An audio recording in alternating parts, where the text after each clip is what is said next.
रामगढ़ नाम का एक छोटा सा गांव था।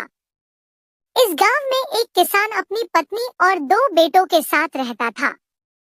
किसान के पास एक खेत था, लेकिन खेत होने के बावजूद वह गरीब था। वह ईमानदारी से अपने खेत में मेहनत करता और फसल उगाता था। लेकिन जब वह फसल को मंडी में बेचने जाता, तो उसे उसकी फसल की उचित कीमत नहीं मिलती थी। उसके परिवार का गुजारा मुश्किल से हो रहा था और गरीबी के कारण वह अपने बच्चों को पढ़ा भी नहीं पा रहा था। एक दिन किसान अपनी परेशानियों से तंग आकर सोचते हुए चलने लगा और चलते चलते एक पेड़ के पास पहुंच गया। वहां उसने देखा कि एक बूढ़े बाबा बैठे हुए हैं।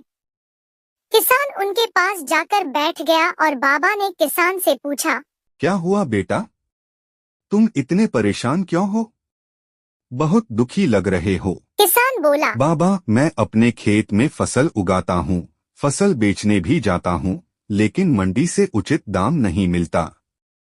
पैसे इतने कम होते हैं कि घर चलाना मुश्किल हो गया है और बच्चों को पढ़ा भी नहीं पा रहा हूँ। अब आगे क्या होगा? बेटा, तुम बहुत ईमानदार लगते हो, इसलिए मैं तुम्हें एक उपाय बताता हूँ। लेकिन एक शर्त है, जो मैं बता रहा हूँ उसे तुम्हें ईमानदारी से करना होगा। अगर तुमने इसे ईमानदारी से किया तो तुम देखोगे कि तुम्हारी जिंदगी कैसे बदल जाती है। तुम अपने बच्चों को भी पढ़ा पाओगे। हाँ बाबा, जल्दी से बताइए ताकि मैं इस गरीबी से बाहर निकल सकूं। तुम अपनी फसल का आधा हिस्सा मंडी में बेचो और आधे हिस्से का अचार बनाकर शहर में बेचो। लेकिन याद रखना, इसमें कोई मिलावट नहीं होनी चाहिए। तुम ईमानदार हो, इसलिए मैं यह सलाह दे रहा हूँ। किसान ने बाबा का आभार व्यक्त किया और घर जाकर अपनी पत्नी से यह बात बताई।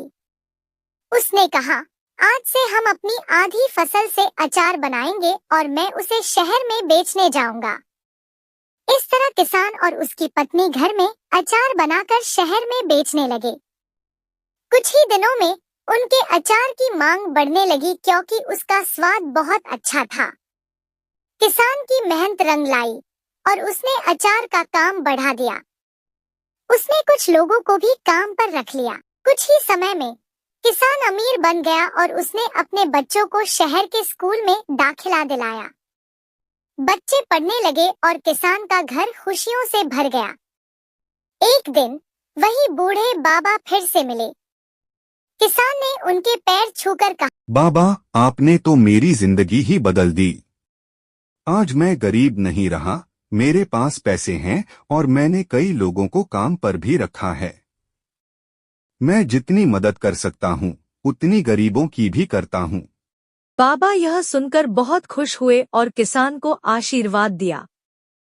किसान अपने घर की ओर चला और सुख से अपना जीवन बिताने लगा।